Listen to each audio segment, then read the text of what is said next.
is revenge home. I wasn't always like this. Cold, calculated, watching people destroy themselves while I sip my coffee in silence. But when you've been betrayed by the two people you trusted most in the world, something in you breaks, something dies, and something darker is born. My name is Claire Matthews. I'm 34 years old, a third-grade teacher in Portland, Oregon. For most of my life, I believed in forgiveness, in turning the other cheek, in love that lasts, in promises that mean something. But love betrayed me in the ugliest way imaginable. My wife, Emily, the woman I built my life with, the one I renovated a home with, the one I stayed up with through her panic attacks. She sold me out, literally. And the man who helped her do it, Jason, my best friend since childhood. When I found out what they'd done, it wasn't some dramatic explosion. It was quiet, cold, like a switch had been flipped inside me. Because you can cry only so much before your tears turn into resolve. You can beg only so long before your voice stops trembling and starts sharpening. This is the story of how love turned to ash, and how I used that ash to build my revenge. If you think betrayal is the end of a person, you've never seen what happens when someone decides it'll be their rebirth. Because sometimes the sweetest revenge isn't shouting. It's silence and a smile when they finally realize you were never the fool they thought you were. You're watching Final Revenge. And this is my story. Before everything fell apart, my life was quiet, predictable in the kind of way you don't appreciate until chaos takes over. I woke up every morning at 6 a.m. sharp, not because I had to, but because I liked the stillness before the world started moving. I'd make coffee, feed our dog, Leo, and sit by the kitchen window, watching the fog roll over Willow Creek. That house, our house, it was everything I'd ever dreamed of. I used to joke that it was my therapy. Emily and I bought it 5 years ago, a creaky, ivy-covered two-story on the edge of town. The walls were cracked, the floors slanted, and the paint peeled in chunks, but to me, it was beautiful. I saw potential where everyone else saw decay. And for a while, Emily saw it too. She was different back then. Or maybe I was too blind to see who she really was. Emily Sanders Matthews, tall, sharp smile, always in control of every room she entered. She worked in public relations, which meant she was paid to make everything look good. And God, she was good at it. Whether it was a client's scandal or our marriage's rough patches, she knew how to spin things so that, on the surface, everything looked perfect. I met her at a fundraiser, one of those corporate charity nights full of expensive wine and empty words. I was volunteering as an usher. She was giving a speech about community and compassion. Funny how people can preach what they don't practice. From the first moment, she pulled me in. She said she loved how grounded I was, how I didn't chase status or money. She liked my simplicity, my predictability. But I learned later that what she really loved was control. My calm made her feel powerful. Then there was Jason Cole, my best friend since middle school. We were inseparable growing up, partners in every science fair, every heartbreak, every dumb idea that got us grounded. Jason was always the reckless one, chasing big dreams and crashing hard. I was the quiet balance, always there to help him pick up the pieces. When Emily and I got married, Jason was my person of honor. He gave the kind of speech that makes everyone cry, about loyalty, friendship, and never letting success or love come between family. Yeah, that line didn't age well. Jason was struggling financially. He'd quit his photography job and was living paycheck to paycheck doing small gigs. So, when I suggested he crash with us for a few months, Emily agreed. She said, "He's your friend, Claire. Let's help him get back on his feet." I should have known better. Bringing him into our home was like handing the devil a spare key. At first, it was harmless. Emily and Jason got along well. Too well, maybe. They'd sit on the porch late into the night, drinking wine, talking about business and social media trends. I didn't think much of it. Emily was always sociable, and Jason was like family. But I started noticing small things. The way her laugh changed when he was around. How she dressed differently on nights he stayed in. The way conversations stopped when I entered the room. You know how you can feel betrayal before you can prove it? It's like a shift in the air. A quiet hum under your skin that tells you something's wrong, even when your brain refuses to believe it. Still, I brushed it off. I didn't want to be the paranoid spouse. Emily had always accused me of overthinking, and I didn't want to prove her right. So, I poured myself into work, into my students, into lesson plans, into my late-night baking sessions. When Emily got home late, I told myself it was her job. When Jason started traveling for projects, I told myself it was ambition. Denial is such a kind liar. It tells you you're safe when you're standing in a burning house. The first crack appeared the night of our 5th anniversary. I came home early with a cake I'd baked, lemon lavender, Emily's favorite. I wanted to surprise her. Instead, I found her phone buzzing on the counter. One message lit up the screen. You looked incredible last night. I can still smell your perfume on me. It was from Jason. My stomach dropped so hard I felt dizzy. But even then, I told myself maybe it wasn't what it looked like. Maybe there was some context. I put the phone down, baked smile on my face when she walked in later. I asked how her client dinner went. She kissed me on the cheek and said, "Exhausting but good." And for the first time, her touch made my skin crawl. After that night, I started watching, listening. The more I noticed, the more I realized the truth had been in front of me for months. The extra wine glasses in the sink, the subtle perfume on Jason's hoodie, the excuses that didn't add up. One evening, I followed her. I told myself I wouldn't, but I did. She said she was meeting a client downtown. I waited 20 minutes, then drove to the cafe. I saw her through the window, laughing, head tilted, hand on Jason's arm. The same laugh that used to belong to me. I didn't confront them then.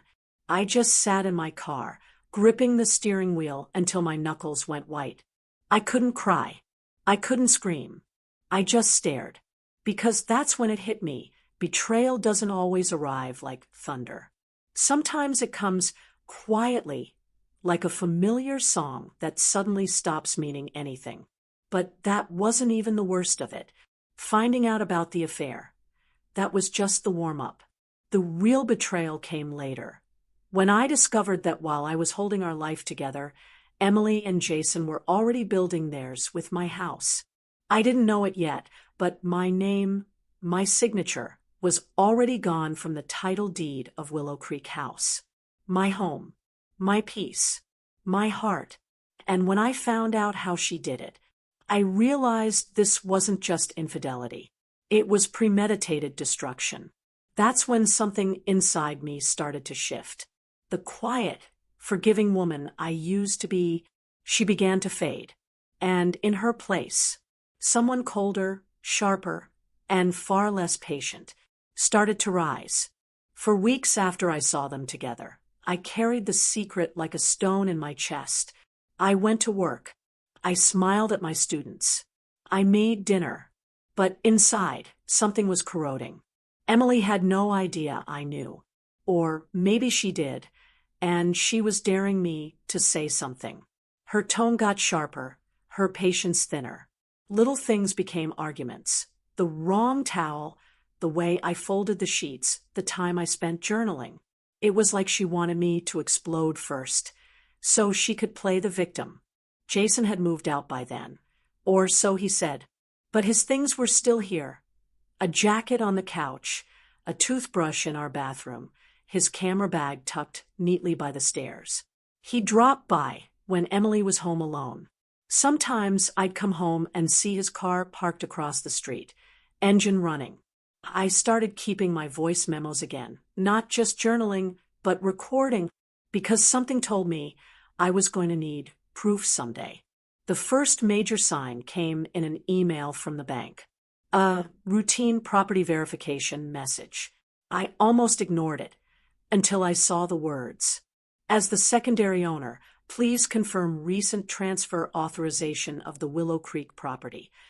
My heart stopped. Secondary owner, not primary. I called the bank immediately. The woman on the line was polite but cold. She told me that according to their system, the title deed now listed Emily Sanders Matthews as the sole owner. She even read it out loud, like she was confirming my death certificate.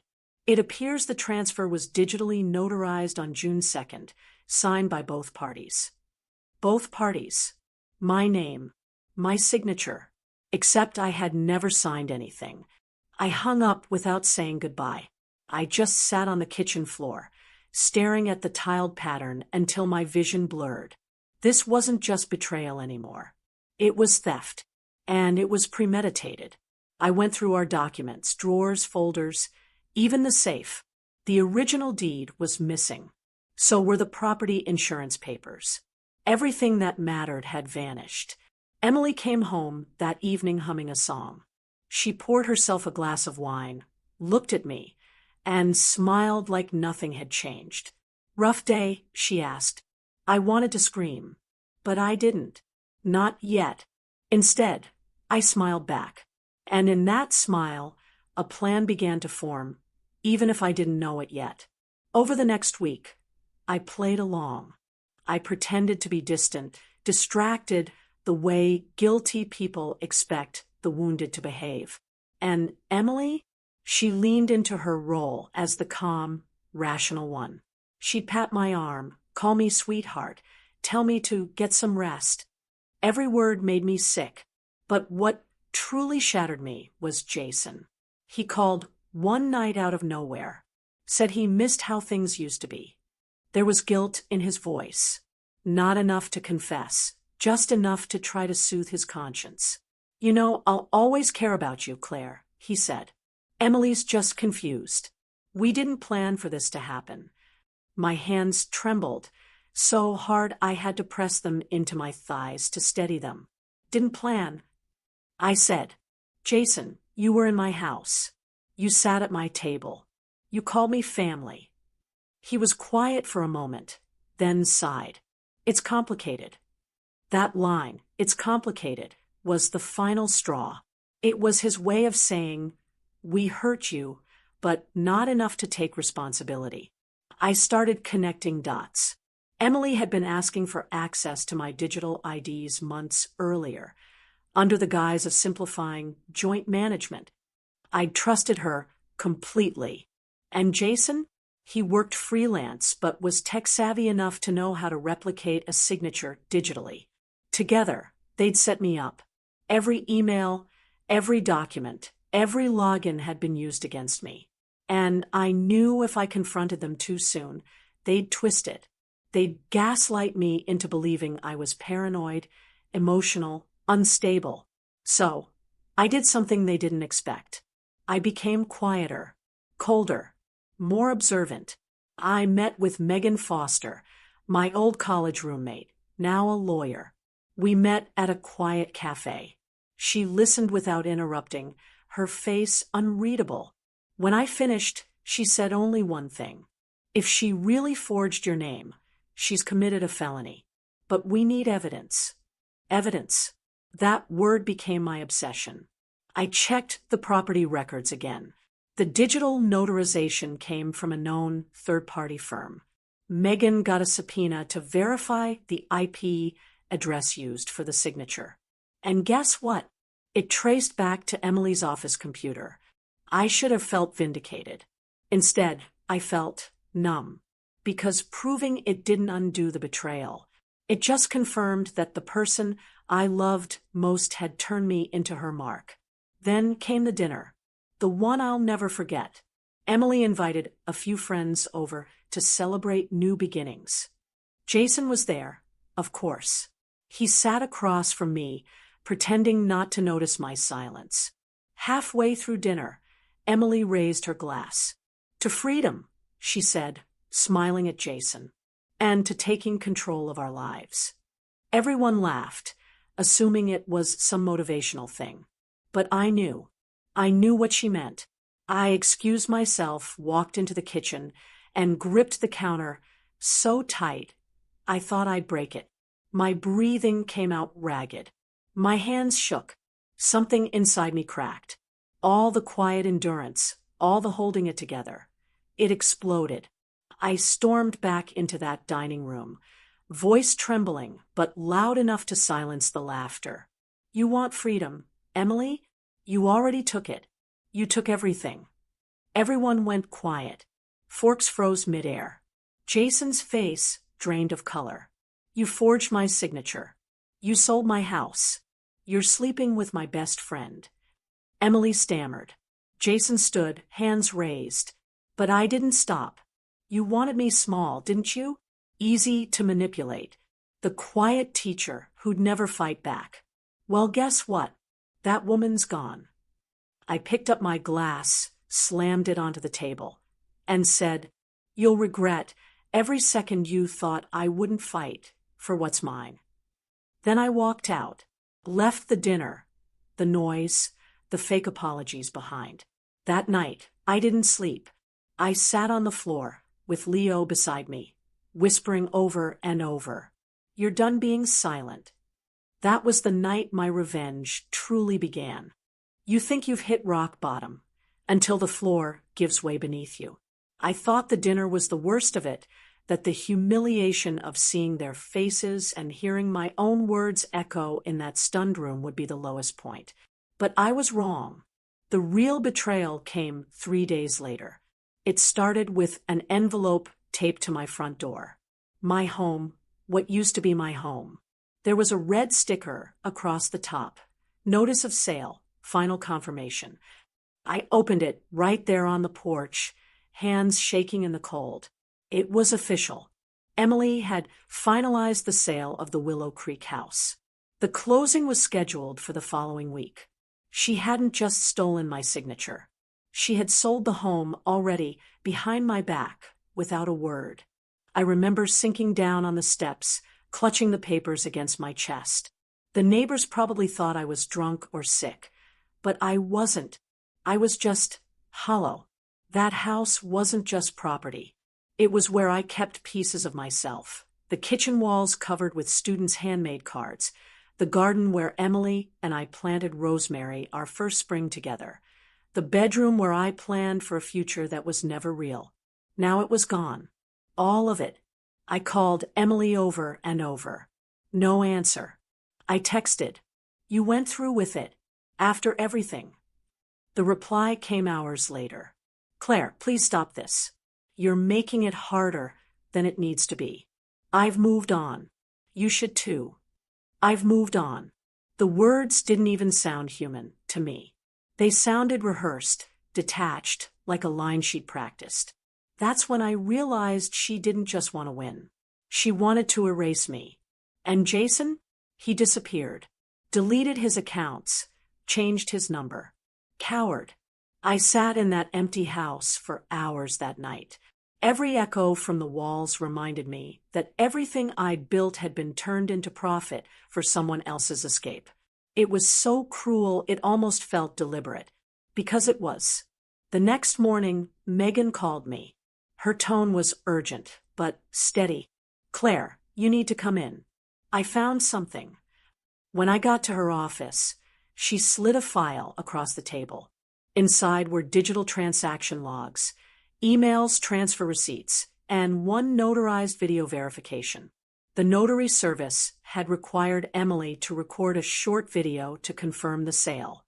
In that video, she smiled directly at the camera, said her name, my name, and affirmed the joint consent.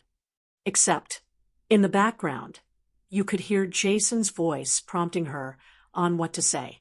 And then, My forged signature appeared on the next frame. Megan paused the video, looked at me, and said quietly, "You can take this to court and destroy them." But I didn't respond, because what I felt wasn't relief. It was rage, cold, clear, and calculated. Court would make me a victim. I didn't want justice. I wanted reversal. I wanted them to watch everything they'd built collapse, the same way I had. The day Emily and Jason made their public debut was the same day I decided who I was going to become. They posted a photo, smiling in front of a new condo downtown, captioned, "New Beginnings Red Heart, hashtag love and freedom." Freedom. The same word she'd toasted at dinner. I stared at that picture for a long time. I remember every detail, the way Jason's hand rested on her hip, the necklace around her neck that I had given her on our anniversary, the caption that made it sound like they'd earned this happiness. They didn't earn it. They stole it. And now I wanted to take it all back, piece by piece. I went back to Willow Creek one last time before the sale. The buyer's agent was there, packing up documents.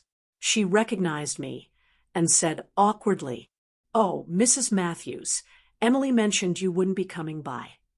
I just smiled, walked through the house slowly, running my hand along the walls. The living room still smelled faintly like lemon oil and cinnamon, my cleaning routine. The dining table, where I once celebrated birthdays, was bare. My entire life had been erased, just like that. But standing there, surrounded by ghosts, I realized something powerful. They may have taken my house, but not my story, not my name, not the truth. And that was worth more than the deed itself. When I stepped outside, it started to rain, gentle, steady. I lifted my face to the sky and whispered, "You wanted me gone. Now watch what happens when I stop trying to stay." Because that was the moment the fear ended. The moment the teacher in me, the one who built, who nurtured, who endured, became the woman who fights. That night, I called Megan. "No court yet," I said. "Not until I'm done." She hesitated. Done with what? Making sure they lose everything they built on my pain. And that's when final revenge began. Not the show you're watching. The real one. The one that doesn't start with shouting or rage, but with silence. Cold, patient, strategic silence. I didn't need to destroy them overnight. I just needed to let their own greed and guilt eat them alive, and I'd help it along every step of the way. For 3 nights after the sale notice, I didn't leave the bedroom. I slept in my wedding dress for a few hours one night because it smelled like Emily's hair, like the before of everything. When I finally woke, dawn had already come, and the dress was soaked with sweat and tears. Leo licked my face until I laughed, a sound that surprised me because it was the first real sound I'd made in days. When you lose a house, the place that holds your history, you lose more than things. You lose an archive of yourself. The little painted handprints on the hallway wall that my students left for me at Christmas. The chipped mug from my grandmother with the faded blue rim. The recipe cards in Emily's handwriting that I kept because I loved that her messy letters were part of my life. All gone, like pages ripped from a book I was still reading. There was a moment, an hour-long stretch of air, where I thought the easiest thing would be to walk away, to leave town, to change my number, pack a single bag, and never look back. I pictured myself somewhere anonymous, dissolving into a new life where nobody had seen me cry in my kitchen or watched me answer the police with shaking hands. The idea felt like surrender and freedom at once. I was exhausted by the fight I hadn't even started. But then the recording of Emily's notarized video and the bank's cold, factual email would appear in my head. The proof that everything was deliberate, that pain was not random, that it was aimed at me. And anger, a slow, controlled kind of anger, returned like someone flipping a light switch. I hit a new low not when the house sold, but when my mother called. Her voice was tight with pity. "Claire, sweetheart, I don't know what to tell you. People are saying things, awful things. You should move on." She meant well. She meant escape. But pity stung like acid. I remembered every time I'd held her hand through her own divorce, every sermon I'd read in that living room, every holiday I'd arranged so our family could feel whole for one night. The word "move on" felt like being shoved out of a doorway, rather than being helped through it. That night, when I sat at the kitchen table that no longer belonged to me, I made a choice. It wasn't cinematic. It wasn't a vow with thunder and a choir. It was a small, steady promise, scribbled in the margin of my notebook. Don't be a victim in their story. Make them a footnote in yours. Decision, for me, wasn't about fury. It was about reclaiming agency. I could go to court, that was obvious, and Megan had already started prepping the legal notices. But court would take months, be messy, and likely make me relive every invasion. I wanted faster currency for them. Exposure, loss of advantage, pressure from every side until they had nowhere left to hide. I wanted them to feel the social weight of their choices, the way I felt the loss of my home. I called Megan and asked one question. "If we don't file the suit yet, what else can we do?" She leaned forward over the line, a lawyer's mind already cataloging strategy. "Find more evidence, Claire. Not just that the signature was forged. Prove intent. Track payments. Find communications that show conspiracy. People can fake a signature once. Conspiracy makes it criminal." So we built around that. Evidence, intent, motive, the three pillars that could topple them both. First, I rewired my grief into surveillance of the mundane. I asked Danny, my neighbor, a single dad with calloused hands and a soft heart, to keep an eye out. He agreed without hesitation, and that loyalty steadied me more than I expected. Danny's teenage daughter, Zoe, started bringing Leo over so he'd have company, and I watched them run in the yard as if that lawn was still mine. I watched them and felt my chest tighten with both pain and resolve. Then I stepped into the part one never thought I'd play, the patient investigator. I reopened every old email, excavated every archived message, and read things I'd once shrugged off as nothing. I used the voice notes I'd been secretly recording, the ones where I'd spoken into the dark, saying what I couldn't say in the light, as a timeline. Those small recordings, my private confessions to no one, suddenly became a map of how their deception crept toward me. Megan put in subpoenas for Emily's corporate accounts and for the notary services logs. She asked the IT forensic team to pull metadata from the notarization video. The IP traced to Emily's office computer, and timestamps matched times Emily said she was at work. But it was the payment trail that made my nausea turn to steel. Deposits into accounts that didn't belong to Emily alone. Small transfers structured to avoid alarms. Nepotism disguised as business. Money moved in circles like smoke. And at the center of that smoke was Jason's freelance company, which had suddenly become alarmingly solvent. What made me break, again, wasn't the ledger. It was the discovery of a list of names, a network of people who'd benefited from Emily's PR contacts. Some were clients, some were mutual friends. They were all on an email thread congratulating Emily for the new venture. One particular line made me freeze. "So glad you finalized the Willow Creek deal. Welcome to the new chapter." The new chapter, the casual congratulation. It read like a ceremonial cutting of ties with me, like a public performance in which I'd been erased from the script. That's when the plan sharpened into something precise. If they had an audience, I would dismantle the stage. I wouldn't be loud or vengeful in the crude sense. I would be methodical. I would make the truth the currency that cut their access to the world they'd built, their social capital, their financial flanks, their reputations. I will not pretend that the emotion wasn't raw. There were nights when I screamed into a pillow until my throat burned.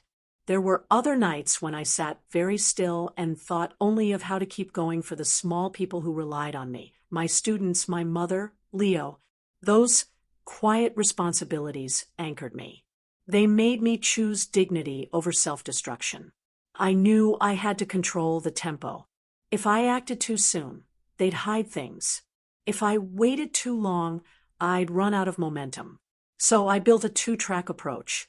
A legal front Megan would keep warm and ready, and a public front I would manipulate carefully to apply pressure without violating any line I wasn't willing to cross. Nothing illegal, nothing violent. My weapon would be truth, assembled, undeniable, and impossible to spin away. I set small goals. Retrieve one deleted email. Get a subpoena served. Secure the notarization metadata. Find any witness who'd heard Jason's voice on the recording.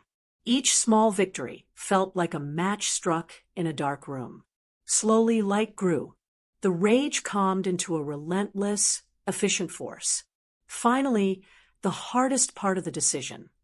I had to let people see me. Not as a spectacle. Not yet, but as proof that I hadn't been broken by their betrayal. I would walk into the world with my head held high and my notebook under my arm. I would bake for my students. I would smile at parents. I would show up, because the clearest blow against their projection that I could give was to continue being the person they wanted to erase. And when the time came, I would not only reclaim what was mine. I would ensure that every lie they built their freedom on collapsed under the weight of the facts. That was my promise to myself on the kitchen floor, with Leo curled at my feet. I would not be reduced. I would reclaim my life with the same care I'd invested in that house. I would be deliberate. I would be patient. I would be mercilessly fair. I wasn't a vengeful caricature. I was a woman who'd been given a hard choice. Let her life be rewritten by thieves, or write the next chapter herself. I chose to write. And so I began. When you've been betrayed long enough, your anger stops shouting. It starts calculating. The first real move came quietly, not an explosion, but a whisper that traveled fast. Megan's paralegal, Sam, managed to pull the full email archive from the notary's cloud backup. Inside was something Emily and Jason never thought anyone would see. A message from Jason to the notary, dated 2 days before the house transfer, reading, "Make sure her name appears on all docs. I'll bring Claire's ID copies. She's agreed, just not comfortable signing in person." That single line, "she's agreed," was the match. The digital timestamp made it airtight.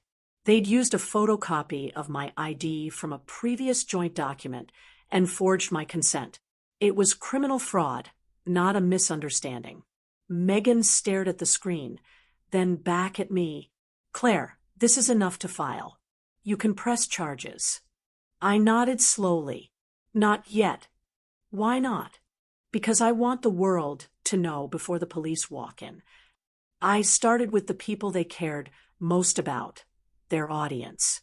Emily's PR company was hosting a brand integrity summit in San Francisco that month, a panel on transparency, ethics, and trust in marketing. I didn't need to fake credentials.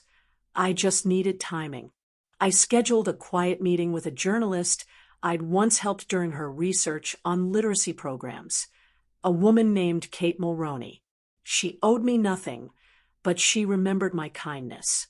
I showed her the documents, the notarized video metadata, the forged signatures, the payment chain, the email.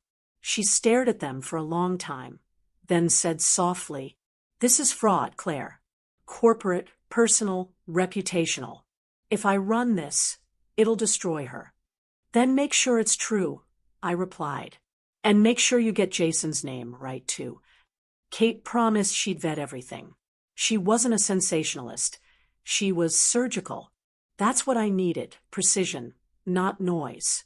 While Kate began her quiet investigation, I prepared my own statement. Not a rant, a confession of facts. I spent 2 weeks drafting and deleting, until the tone matched who I wanted to be, calm, truthful, and devastatingly clear. On the morning of the summit, I sat in my car outside the venue, laptop open, Leo asleep in the passenger seat. My statement was ready, attached with every verified document. At exactly 10:07 a.m., the time Emily's panel began, I hit post. The message went live on LinkedIn, Facebook, and Twitter simultaneously. My name is Claire Donovan. 2 months ago, my home, the house I built with years of teaching, saving, and love, was sold without my consent through fraudulent notarization involving my former partner, Jason Hill, and PR consultant Emily Shaw. I am not writing for sympathy. I am writing for truth. Below are verified documents and timestamps showing the forgery, the payments, and the communications that enabled it. I trusted them. They trusted I'd stay silent. I won't. In less than 15 minutes, it exploded. Comments poured in. Lawyers, journalists, ethics professors, ex-colleagues of Emily's, all weighing in. The words Brand Integrity Summit started trending next to Emily's name. Screenshots of my documents spread faster than her PR team could issue denials. Kate's article dropped 2 hours later, complete with legal commentary, expert verification, and an updated note. This story is being investigated by law enforcement. When I watched the live stream of the summit, Emily's face went pale mid-sentence. She glanced off stage. A phone was slipped into her hand. Then another. Within minutes, the panel ended abruptly. Jason's company website went offline by that evening. His clients withdrew. 2 sponsors announced temporary suspension of collaboration pending investigation. I didn't need to say another word. The truth was echoing for me, but I wasn't finished. Revenge, to me, was never destruction for pleasure. It was equilibrium, making the scales level again. That night, Megan and I filed the lawsuit, Claire Donovan versus Emily Shaw and Jason Hill, case number 24, CV 876. Fraud, forgery, defamation, civil damages. The legal filing became public record within hours, and the headline alone ended whatever credibility they had left. Jason tried calling me once. I watched the phone light up with his name, then fade out. He sent one text after, a pathetic line that read, "You could have handled this privately." I typed a single reply. "You should have thought of that before selling my house." And I blocked him. The following week, something unexpected happened. People started sharing my story not as scandal, but as strength. Former students sent messages saying they'd learned from me what it meant to stand up for yourself. A local nonprofit invited me to speak about resilience and financial abuse. I accepted, but in the background, the fallout was total. Jason's business collapsed under IRS review. Emily's PR license was suspended pending investigation by the state board. The last I heard, they sold her downtown apartment to pay for legal fees, poetic symmetry. And yet, when I stood in front of my mirror one morning, brushing my hair, I didn't feel triumphant. I felt tired, peaceful but tired, because revenge, even righteous revenge, doesn't give you back what you lost. It just stops you from bleeding further. I drove by the house a few weeks later. The new owners were kind enough to let me walk through. My hand brushed against the kitchen wall, the one with the faint pencil lines marking the heights of visiting children. I smiled. I wasn't angry anymore. It was still my history, even if the deed said otherwise. Megan stood beside me quietly. "You did the right thing," she said. I nodded. Maybe, but right doesn't always mean easy. As we left, Leo tugged at his leash, sniffing at the garden bed where I used to grow lavender. I took one sprig before leaving, just one, pressed it in my notebook, and whispered to the air, "I got it back. Not the house. Me." That was the real revenge. Revenge stories rarely talk about what comes after. The quiet, the stillness, the part where you have to figure out who you are when the war finally ends. For me, that part was harder than anything that came before. Because when anger leaves your body, it doesn't make space for joy right away. It makes space for silence. And silence can be loud.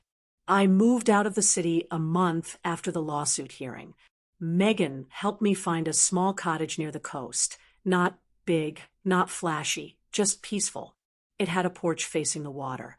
And every morning, I'd sit out there with coffee, watching the fog roll in like it was erasing everything that had come before. I started teaching again. Online this time, tutoring kids who'd fallen behind during the pandemic. The work grounded me. Their laughter reminded me that innocence still existed somewhere in the world, untouched by betrayal. I built new routines, tiny ones that no one could take away. Baking on Sundays, long walks with Leo at dusk, journaling before bed. It wasn't much, but it was mine. The lawsuit wrapped up quietly. The judge ruled in my favor. Full restitution, damages, and transfer of the fraudulent profits. The settlement money came in pieces, but I didn't spend a dime of it on revenge. Instead, I used it to start a small foundation, the Willow Project, named after the home that began it all. Its mission was simple: to help women recover financially from relationship fraud and coercive control. Megan joined as legal advisor. Kate, the journalist, helped promote it. Within months, I was getting letters from strangers, women who had lost everything to people they trusted. Some of their stories were worse than mine, but each message ended the same way: "Your story gave me courage." That's when I realized my pain had become someone else's permission to heal. There were still nights when the memories came back sharp, the laughter at that dinner, the tone in Emily's voice when she said, "You should move on." But now, I didn't crumble. I'd pour a glass of wine, open my journal, and write a single line. "You moved on, and so did I. Just not the way you expected." Healing wasn't instant. Some mornings I'd wake up angry all over again. Other mornings, I'd laugh for no reason and realize I hadn't thought of them for days. That's progress, not linear, but real. I kept the lavender sprig pressed between those journal pages. Its scent faded over time, but every time I opened it, it reminded me of something important. Even cut flowers can leave a trace long after they're gone. A few months later, I got a letter in the mail from Emily. No return address, just a thin envelope with my name written in handwriting I used to know better than my own. Inside was a single sheet of paper. No excuses. No justifications. Just 3 words. "I'm so sorry." I read it once, then again, and then I burned it, not out of hate, but because I didn't need her sorrow anymore. Forgiveness, I've learned, isn't always about letting someone else off the hook. Sometimes it's about freeing yourself from the rope they tied around your neck. Months later, I stood on the porch one evening, the sun setting in golden streaks across the water. Leo lay by my feet, snoring softly. I whispered to no one in particular, "You made me lose everything, so I could finally find myself." And that, strangely enough, felt like peace. The house, the betrayal, the lawsuit, they were chapters, not definitions. I wasn't the woman who got betrayed anymore. I was Claire Donovan, teacher, mother, founder, survivor. The woman who walked through the fire, not to destroy others, but to find the ashes she could rebuild from. And that rebuilding became the truest revenge of all. There's something they never tell you about revenge. You think it's about getting even, about seeing them lose what they made you lose. But when it's all over, when the noise fades and the headlines disappear, you realize it was never about them. It was about you, about taking back the pieces of yourself you handed over in trust, love, or desperation, and learning to live again without asking permission. If you've ever been betrayed by someone you trusted, a lover, a friend, even family, you know what I mean. It's not just the loss that hurts. It's the lie that wraps around it, the disbelief, the self-blame, the silence. I lived in that silence for too long, convincing myself that staying quiet meant staying strong. But silence only protects the guilty. Speaking up didn't give me closure overnight. It didn't erase the memories or fix the years I lost. But it gave me back something I thought I'd never feel again: control. Control over my voice, over my choices, over the story that once belonged to someone else. To anyone listening right now, maybe you're sitting in your car late at night or lying awake replaying someone's betrayal in your head. Let me tell you this. You don't have to wait for justice to begin healing. You don't need their apology to find peace. Sometimes peace comes when you finally say, no more. No more begging to be seen. No more shrinking to be loved. No more carrying the weight of someone else's choices. When you say no more, the world doesn't end. It begins again. My name is Claire Donovan. I was betrayed, broken, and nearly erased, but I learned that revenge doesn't always come from destroying others. Sometimes it comes from rebuilding yourself so completely that they wouldn't even recognize the person they tried to ruin. And maybe that's what true justice looks like. If this story reached you, share it. Not for views, not for pity, but because someone out there might need to know that they're not alone, that they, too, can stand back up and write their own ending. This was Final Revenge, real stories of betrayal, strength, and rebirth. Until next time, stay strong and never forget your worth.